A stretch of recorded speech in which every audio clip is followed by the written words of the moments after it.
আসসালামু আলাইকুম ওয়া রাহমাতুল্লাহি ওয়া বারাকাতুহু।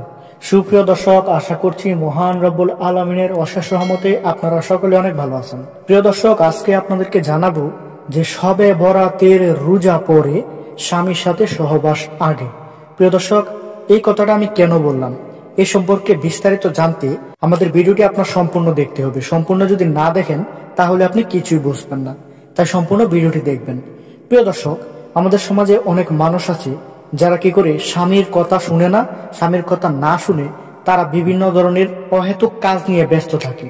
যেরকম একজন মহিলা এসে বলল যে রাতে আমার সাথে তোমাকে একটা মাহফিলে যেতে হবে। তখন কি করে ওই মহিলাটি স্বামীর কথা না শুনে স্বামীর অবাধ্য হয়ে ওই মহিলার সাথে মাহফিল শুনতে চলে যায়।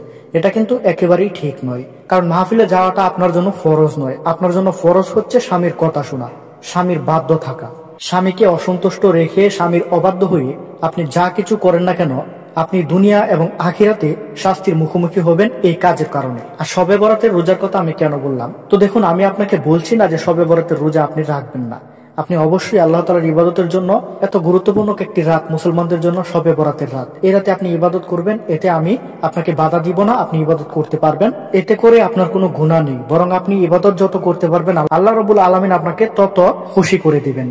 তাই আপনি অবশ্যই এই রাতে ইবাদত করবেন। তবে একটি বিষয় অবশ্যই মনে রাখবেন, ইবাদত করবেন ঠিক আছে, তবে স্বামীর কথা শুনতে হবে। স্বামীর কথার অবাধ্য করে আপনি যদি এই রাতে স্বামীকে অসন্তুষ্ট করে যদি এরকম নফল ইবাদতে আপনি মগ্ন থাকেন, তাহলে আপনার জন্য সেটা হবে অনেক বড় গুনাহের কাজ। কারণ শবে বরাতের রোজা হচ্ছে নফল ইবাদত। এ রাতে রোজা রাখলে আপনার সওয়াব হবে, কিন্তু না রাখলে আপনার কোনো গুনাহ হবে না। তবে শবে বরাতের রাতে যদি স্বামী আপনাকে ডাকে, তাহলে স্বামীর কথা অবশ্যই আপনার শুনতে হবে, স্বামীর সাথে অবশ্যই আপনাকে সহবাস করতে হবে। কারণ রাসূলুল্লাহ সাল্লাল্লাহু আলাইহি সাল্লাম বলেছেন, স্বামী যদি কোনো মহিলাকে ডাকে, তাহলে ওই নারী যদি রুটি বানানোর কাজেও ব্যস্ত থাকে, রান্না বান্নার কাজেও যদি সে ব্যস্ত থাকে, তাহলে স্বামীর ডাকে আগে তাকে সাড়া দিতে হবে। তাই এ থেকেই বোঝা যায় যে স্বামীর ডাকে সাড়া দেওয়া একজন স্ত্রীর জন্য কত বড় একটি কাজ। তাই অবশ্যই স্বামীকে সন্তুষ্ট রেখে তারপর আপনাকে নফল ইবাদত গুলো করতে হবে। স্বামীকে আগে সন্তুষ্ট রাখবেন, তারপর আপনি নফল ইবাদত গুলো করবেন। কারণ স্বামীর ডাকে সাড়া দেওয়াটা হচ্ছে ফরজ, আর আপনি যে ইবাদত গুলো করবেন সেগুলো হচ্ছে নফল। আপনি যদি না করেন তাহলে আপনার গুনাহ হবে না, কিন্তু স্বামীর ডাকে যদি আপনি সাড়া না দেন তাহলে আপনার গুনাহ হবে। তো প্রিয় দর্শক, আশা করছি আপনাদেরকে বোঝাতে পেরেছি। ভিডিওটি ভালো লাগলে অবশ্যই একটি লাইক করবেন এবং আমাদের চ্যানেলে নতুন হয়ে থাকলে অবশ্যই সাবস্ক্রাইব করবেন। আসসালামু আলাইকুম, আল্লাহ হাফেজ।